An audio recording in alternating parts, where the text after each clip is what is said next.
Continuando o nosso texto de comentário na nossa lição, o aborto no contexto legal. O Código de Hammurabi, 1810 a 1750 a.C., condenava o aborto. No Código de Napoleão, 1769 a 1821, era crime hediondo.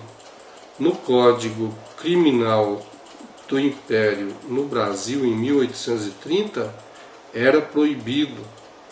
Hoje, a legislação brasileira permite apenas nos casos de risco de morte à mulher, estupro e anencefalia.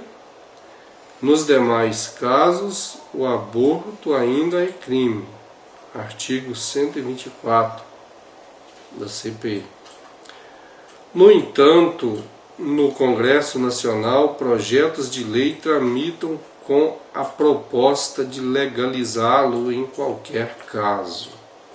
Então vemos aí, mas sabemos que nesse país chamado Brasil existe uma igreja que está orando, uma igreja que tem compromisso com a palavra e que, sendo pregada a palavra, ensinado essa palavra que condena o aborto, essas leis que estão tentando se colocar de pé contra a vida, essas leis serão quebradas pelo poder do nome de Jesus.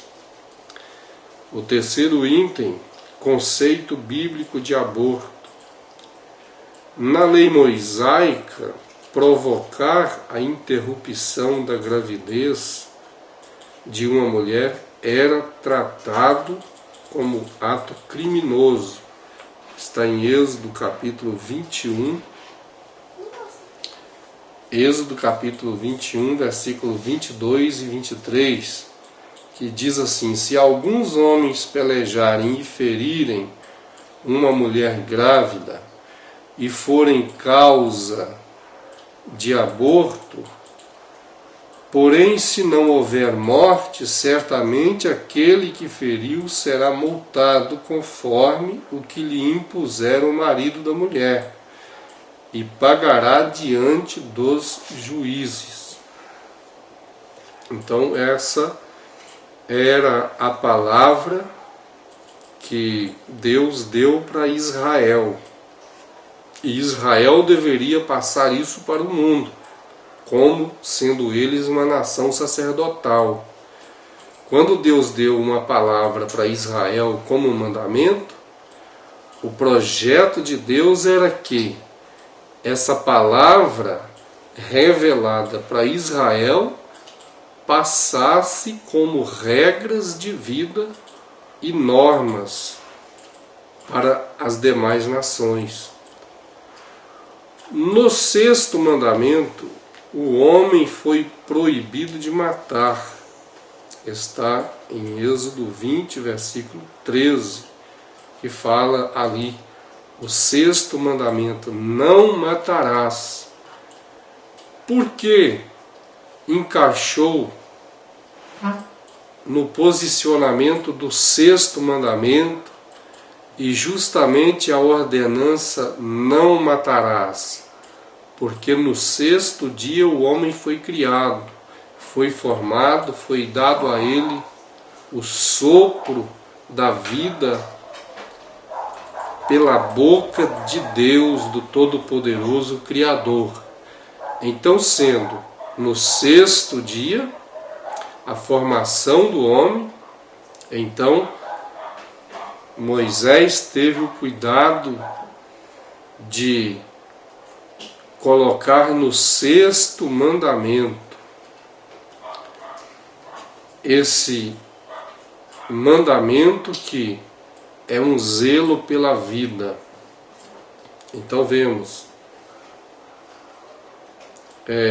que significa literalmente não assassinar, Os intérpretes do Decálogo concordam que o aborto está incluso neste mandamento.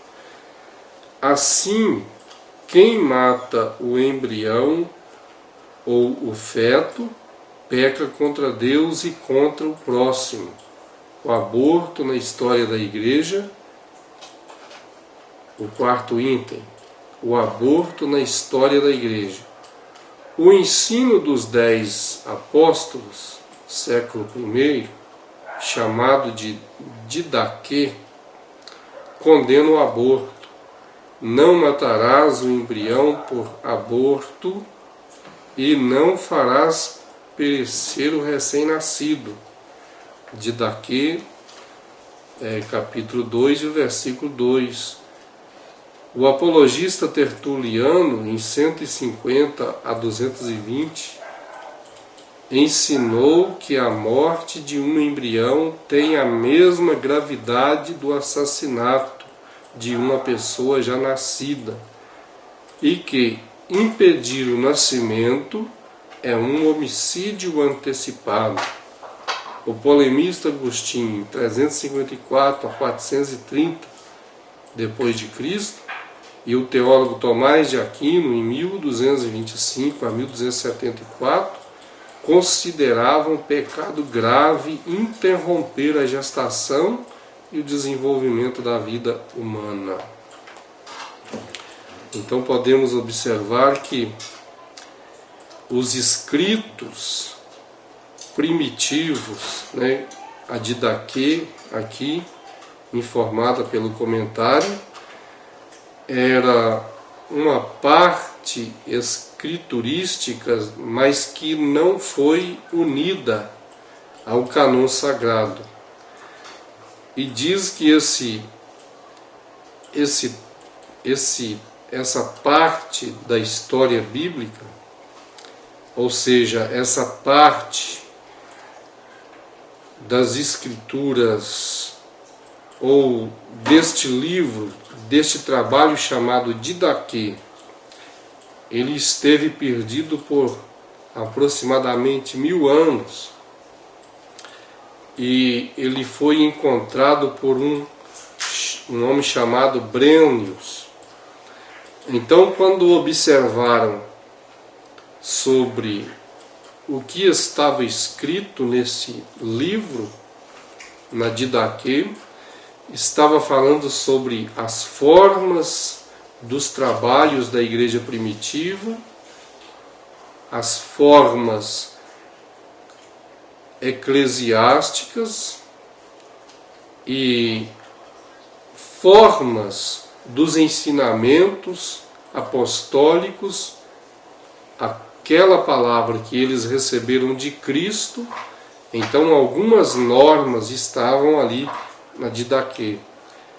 E um dos princípios inscrito na Didaquê, como requerimento, como observação, era que o aborto ele era plenamente proibido a sua prática na igreja primitiva.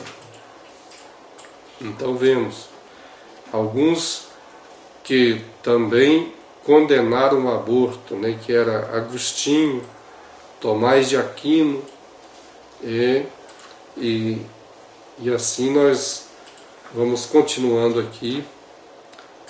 O segundo ponto da nossa lição diz: o embrião e o feto são um ser humano. Fecundação, embrião e feto são os nomes das 3 etapas da gestação. Quando começa a vida? Uma pergunta no subtítulo do primeiro item. Quando começa a vida? Muitos cientistas concordam que a vida tem início na fecundação, quando o espermatozoide e o óvulo se fundem, gerando uma nova célula chamada zigoto. Outros defendem que a vida inicia com a fixação do óvulo fecundado no útero, onde recebe o nome de embrião, período entre o 7º e o 10º dia de gestação.